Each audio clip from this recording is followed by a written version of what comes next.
దీనికే లింకు చేసి సింగూరు నింపేటట్టు సింగూరు నుంచి లిఫ్ట్ చేసి సంగమేశ్వర బసవేశ్వర అని 2 లిఫ్ట్లు పెట్టుకున్నాం. 2 తాలూకాలకు రెండింటికి కూడా లక్ష ఎకరాల పైచీలకు వచ్చేటట్టు ఎకరాల నీళ్ళ స్టేట్ పెట్టుకున్నాం. టెండర్లు పిలిచినాం, పనులు స్టార్ట్ అయినాయి, గుత్తేదారులు వచ్చిండ్రు, పనులు మొదలుపెట్టిండ్రు. ఇవాళ ఈ కాంగ్రెస్ గవర్నమెంట్ ఆ టెండర్లు ఎందుకు ఆపింది? సంగమేశ్వర బసవేశ్వర ఎత్తిపోతల పథకాలు ఎందుకు నిలిపేసింది? ఎవరి కోసం నిలిపేసినట్టు?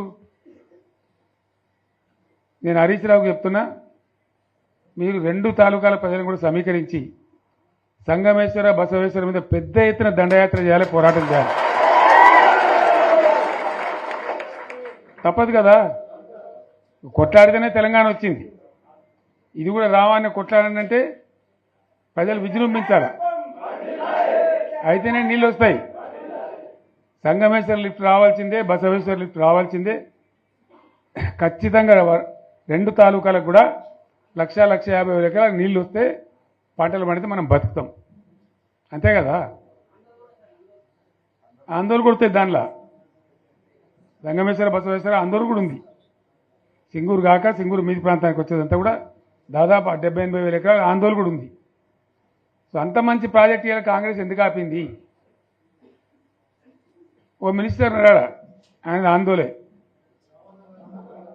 మరి ఆయన ఏం చేస్తున్నట్టు? మంత్రి పదవులు, ముఖ్యమంత్రి పదవులు ఎందుకు? 10 మందికి మెయిల్ చేయడానికా, లేదా తమాషా చేయడానికా? డ్రామా కాదు కదా. కాబట్టి మనం వీళ్ళ మెడలు వంచి ఖచ్చితంగా వాటిని సాధించాలంటే పోరాటానికి సిద్ధం కావాలి. ఓపిక పెట్టినాం మనం ఓపిక పెట్టలేదు. ఇప్పుడు 14 నెలలు అవుతుంది ఈ గవర్నమెంట్ వచ్చి. మనం ముందే అంటే మనం కన్నేరు అందరూ ఇంకోటి అందరూ ఓపిక పెట్టినాం. ఇప్పుడు వాళ్ళు ఇక కుయ్యలేదు, కుట్టుకోలేదు, ఏం లేదు, మాటనే లేదు. అంటే మనం కొట్లాడ చేయాలి, ప్రత్యక్ష ప్రజా పోరాటాలు లేవదీసి ఖచ్చితంగా ఈ ప్రభుత్వం మెడలు వంచి సంగమేశ్వర బసవేశ్వర సాధించాలి. అటువంటి అవసరం ఏర్పడితే పోరాటాన్ని నేను కూడా మీతో పాటు వస్తానని మనం చేస్తాను. తప్పదు మరి, మనకేం చేస్తాం? మంచి మాట, చెడ్డ మాట, అంతే కదా. పోరాటం లేవదీయాల్సిందే. మీ ఎమ్మెల్యే మాణిక్యరావు నాయకత్వంలో, అక్కడ మాజీ ఎమ్మెల్యే భూపాలరెడ్డి నాయకత్వంలో, మీ జిల్లా నాయకుడు హరీష్ నాయకత్వంలో ఖచ్చితంగా దీని మీద పోరాటానికి మీరు బాటలు ఏర్పాటు చేయండి. మొత్తం యావత్ జిల్లా కూడా మీతో కలిసి వస్తుంది. అందరు నాయకులు వస్తారు, అందరు కూడా ఉంటారు. సంగారెడ్డి ఎమ్మెల్యే గారు కూడా మీతో పాటు ఉంటారు. అందరం కలిసి కొట్లాట తప్ప రాదు. అయితే ఈ కొట్లాట మనకు తప్పదు. ఎవలకు? బీఆర్ఎస్ వాళ్ళకు. ఎందుకంటే బీఆర్ఎస్ పుట్టిందే తెలంగాణ కోసం. తెలంగాణ సాధించడం, తెచ్చిన తెలంగాణను లైన్లో పెట్టినాం మనం. మళ్ళీ ఇప్పుడు ఈ దరిద్రులు వచ్చి మళ్ళీ నాశనం పడుతున్నారు. అంతే కదా. మళ్ళీ దీన్ని కాపాడాలంటే ఎవడు కాపాడు? మళ్ళీ మన నుంచే కావాలి. మళ్ళీ ఇది లైన్లోకి రావాలి. అందరూ మంచిగా ఉండాలి. ఎందుకంటే మనకు, మన పార్టీకి కులం లేదు, మతం లేదు, జాతి లేదు. తెలంగాణలో ఉన్న ప్రతి బిడ్డ మనోడే. వాళ్ళు ఏ మతం ఉన్నారు, ఏ కులం ఉన్నారు మనకు అవసరం లేదు. ఈ తెలంగాణ బార్డర్ గీత లోపల బిడ్డలు అందరు మనోళ్ళే. అందరూ బాగుపడాల్సిందే. ప్రతి ఒక్కరికి న్యాయం జరగాల్సిందే. ఆ న్యాయం జరిగి ఆ ఫలితాలు తెలంగాణకు వచ్చేదాకా ఇంకెవ్వడు కొట్లాడాడు, ఎవరితో కాదు. అది అబద్ధాల పంచాంగం. మళ్ళా మనమే కొట్లాడాల. అంతేనా? పక్క మాటేనా ఇది? కొట్లాడదాం కదా. ప్రాణం పోయినా సరే తెలంగాణకు రక్షకులు మనమే. తెగించి కొట్లాడాల్సిందే. తెలంగాణ హక్కులను కొట్లాడాల్సిందే. మనమే కొట్లాడి తీరాల్సిందే అన్న రెండవ మాట లేదు. కాబట్టి దయచేసి అవసరమైన సందర్భంలో మీ జిల్లా నాయకులు పిలిపిస్తారు, రాష్ట్రం నుంచి నేను కూడా పిలిపిస్తాను. మీరు సిద్ధపడి ప్రత్యక్ష ప్రజా పోరాటాలు లేవదీసైనా సరే మన ప్రాజెక్టులు సాధించుకోవాలి, మన నీళ్లు సాధించుకోవాలి, మన ప్రజలకు అన్యాయం జరుగుతుంటే ఎదురు తిరగాలి, కొట్లాడాలి. తప్పకుండా ప్రజలకు న్యాయం చేసేదాకా మనం ముందుకు పోతూనే ఉండాలి. తెలంగాణ కోసమే బయలుదేరిన జెండా గులాబీ జెండా. తెలంగాణను సాధించింది గులాబీ జెండా. తెలంగాణను మంచిగా చేసి లైన్లో పెట్టింది గులాబీ జెండా. భారతదేశంలో నంబర్ 1 అనేక విషయాలలో చేసి సాధించి చూపెట్టింది గులాబీ జెండా. జర్రంత మోసం జరిగింది.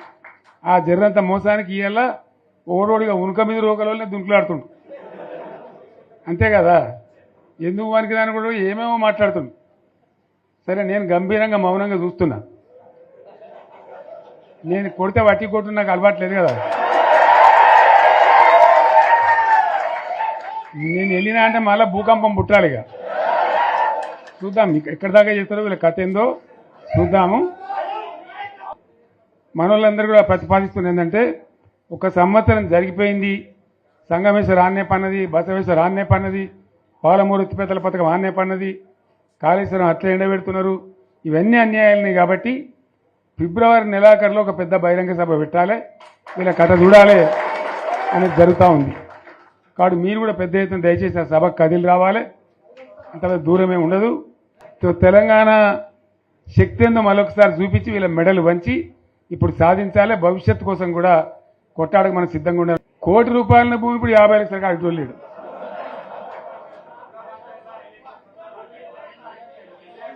ఈ ఒక్కని బాధగా ఉంది. వచ్చారు హైదరాబాద్కి, అందులోకి 2 ముస్లిం సోదరులు వచ్చారు.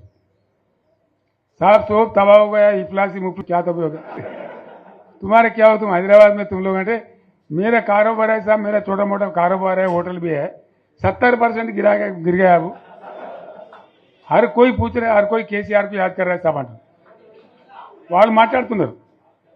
ఎక్కడ ప్రతి ఒక్కరు భూముల ధరలు పోయినాయి, మన్ను పోయినాయి, మసానం అన్ని పోయినాయి.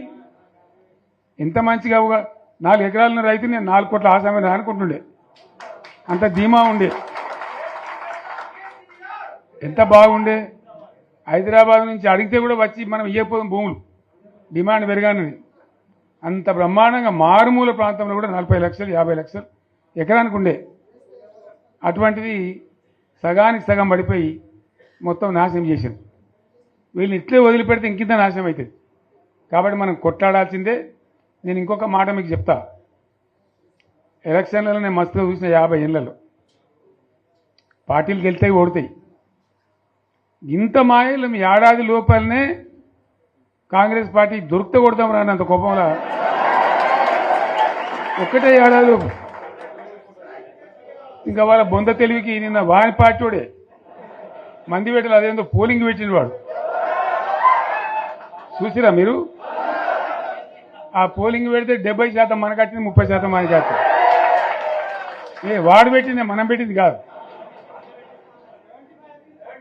75. ఇది పరిస్థితి. అదే నేను ఏమంటున్నా అంటే, ఫామ్ హౌస్ అంటే ఇక్కడ ఏముంటుంది, వారి ఉంటుంది, మక్కు ఉంటుంది, అల్లం ఉంటుంది. కాంగ్రెస్ వాళ్ళు అయితే మనిషి తెరిచే పారబడి తవ్వచ్చు కూడా ఇక్కడ లంగత. దీన్ని ఫామ్ హౌస్ అని మనం బదనాం చేసి అంతే కదా. నేను ఏమంటున్నా అంటే, అన్ని మబ్బులు వీడిపోయినట్టు ప్రజలకు అన్నీ తెలిసిపోతున్నాయి. మంచి ఏంది, చెడ్డ ఏంది, ఏం జరిగింది అన్నీ ఇంకా ఘోరమవుతుంది నేను చెప్తున్నా. వీళ్ళ తెలివితక్కువతనానికి ఏమైంది, నిన్న మొన్న రిపోర్ట్ వచ్చింది. Comptroller and auditor general of India అని కాగ్ అంటారు దాన్ని, కాగ్ రిపోర్ట్ వచ్చింది. గవర్నమెంట్లో వచ్చిన ఆదాయం కంటే 13,000 కోట్ల రూపాయల ఆదాయం తగ్గిపోయింది. ఇంకా మార్చికి పోయేవరకల్లా ఇంకో 3-4 వేల కోట్లు అవుతుంది. అంటే 15,000 కోట్ల ఆదాయం పోతుంది. 15,000 కోట్లు పెంచుకుంటూ పోయినా నేను చెప్పి చేసుకుంటూ పోయినాం. ఏడాది 10 నుంచి 15,000 కోట్ల ఆదాయం పెరిగేది మన టైంలో. అంత జాగ్రత్తగా మనం వ్యవహారం చేసినాం. ఇలా ఉల్టా 15,000 కోట్లు పడిపోయింది. ఇంకా వాడేమి ఇస్తాడుగా, ఇంకేమైనా ఇస్తారా? ఇంకో 4-5 నెలలు అయితే జీతాలకే కష్టమైంది ఉంటుండ్రు. అందరు పెండింగ్ పెట్టి రిటైర్ అయిన దొరుకుతలు పైసలు మీరు చూస్తాను కదా పేపర్లలో. సో ఆ విధంగా రాష్ట్ర ఆర్థిక పరిస్థితిని కూడా దివాలా తీయించారు. ఇవాళతోనేం కాదు, 100కు 100% ఇప్పటికే ప్రజల నిర్ణయానికి వచ్చిండ్రు. డెఫినెట్గా రాబోయే గవర్నమెంట్ మనదే అని అనుమానం కూడా అవసరం లేదు, ఏమాత్రం అనుమానం అవసరం లేదు. ఆ విధంగా పరిస్థితి ఇప్పటికే తయారై ఉంది. టీఆర్ఎస్ పార్టీ ఆశామాషిగా ఏదో తమాషకు రాజకీయాల కోసం పుట్టింది కాదు. రాజకీయమే అనుకుంటే మీ మధ్యలో కొంతమంది ఏడాకులపల్లి మిత్రుల్లో ఉన్నారని నాకు ఇంతకుముందు హరీష్ చెప్పినాడు. అప్పుడు నేను మంత్రిగా ఉండే టైంలో ఏడాకులపల్లికి